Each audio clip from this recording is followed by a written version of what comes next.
पर छात्रों पर पैलेट गन चले, 11 छात्र घायल है, आरटीआई में आया है। बिहार में AK-47 चला, वहां भी 7 छात्र घायल हैं। तब भाजपा ने कुछ नहीं कहा, लेकिन जब झारखंड में लाठीचार्ज हुआ, रघुवर दास बोल रहे हैं कि हम भूख हड़ताल पर बैठेंगे, और राज्यव्यापी झारखंड में राज्यव्यापी भाजपा जो है धरना प्रदर्शन कर रही है। गढ़वा में थाना में धरना प्रदर्शन भाजपा के द्वारा किया गया। देखिए, इनकी राजनीतिक नींव पूरी तरह से हिल चुकी है। जो झूठ की बुनियाद पर जो इन्होंने अपनी राजनीतिक विरासत खड़ी की थी, तो ये पूरी तरह से अब भरभरा कर गिरने वाली। इन्हें इसका अंदाजा लग गया है, और झारखंड में तो खैर कहीं इनका कोई अस्तित्व ही नहीं रह गया है। आज जो घटनाएं हुई जंतर मंतर पर, जैसे वहां निरीह हमारे बच्चों को, हमारे छात्रों को, हमारे युवा बेरोजगारों के ऊपर लाठियां चलाई गए, पैलेट गन चलाए गए, जिस तरह से लाठियों में कील ठोक ठोक कर और उन्हें कील चुभाए गए, और बेरहमी से भारतीय जनता पार्टी के जो गुर्गे भारतीय जनता पार्टी के गुंडों द्वारा सादी वर्दी में पिटाई की गई, और भारतीय जनता पार्टी के वरिष्ठ नेतागण और भारतीय जनता पार्टी के नेतृत्व में जो सरकार चल रही है वो चुप्पी साधी रही। अब लेकिन मजबूर होकर जब देखा कि एक बहुत बड़ा वोट बैंक उनसे खिसक रहा है, तो उन्होंने धर्मेंद्र प्रधान जी को मजबूरन उनका इस्तीफा दिलवाया। और उसके बाद क्या स्थिति बनी ये भी बताने की जरूरत नहीं है। जब माननीय धर्मेंद्र प्रधान जी पहुंचे लोकसभा में, तो कैसे उनका फूल मालाओं से स्वागत, जैसे लगा कि कोई कौन बड़ी जंग जीत कर आए हैं। और झारखंड में भी बहुत शांतिपूर्ण तरीके से, मैं झारखंड के जो हमारे युवा हैं, हमारे छात्र हैं, नौजवान हैं, बेरोजगार हैं, वो सभी हमारे बच्चे हैं, सभी हमारे किसी न किसी रूप से, प्रत्यक्ष परोक्ष रूप से हमारे घर परिवार से जुड़े हुए हैं।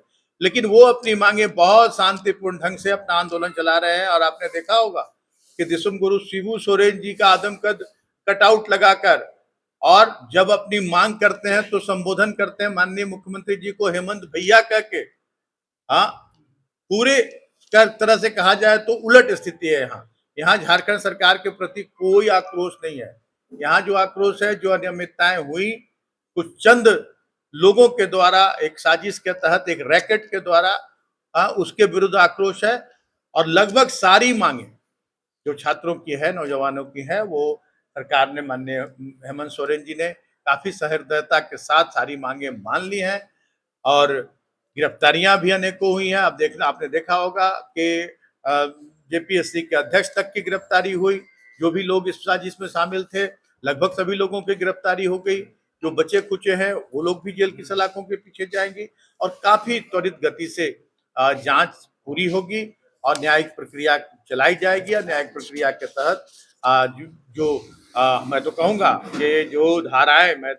कि जो धाराएं जोड़ी जा रही है, जो धाराएं हैं, उसमें एक राजद्रोह की भी धारा जोड़नी चाहिए। जो लोग इस ऐसे कृत्य में शामिल हैं कि अपने हित के लिए वो पूरे राज्य के युवाओं के भविष्य के साथ खिलवाड़ कर रहे हैं, तो राजद्रोह की धारा भी जुड़नी चाहिए। और जल्द से जल्द माननीय मुख्यमंत्री ने भी कहा है कि त्वरित एक्सपेडाइट ट्रायल चलवा कर और जल्द से जल्द दोषियों को सजा दी जाएगी। और आने वाले दिनों में जो भी परीक्षाएं होंगी, चाहे जेएसएससी की परीक्षाएं हो, चाहे जेपीएससी की परीक्षाएं हो, सारी परीक्षाएं पूरी पारदर्शी होगी, और कहीं एक कोई परिंदा भी पर नहीं मार पाएगा। और एक एक योग्य छात्रों का, जिनकी जो योग्यता है उनके अनुरूप उनका चयन होगा। अब तक जो हो चुका, ये नींव रखी गई थी भारतीय जनता पार्टी के सरकार के समय ही, राज्य बनते ही भारतीय जनता पार्टी की सरकार बनी, और पहले ही जेपीएससी से ये इस तरह का अराजकता, इस तरह की लूट खसोट, इस तरह का भ्रष्टाचार की बुनियाद रख दी गई थी।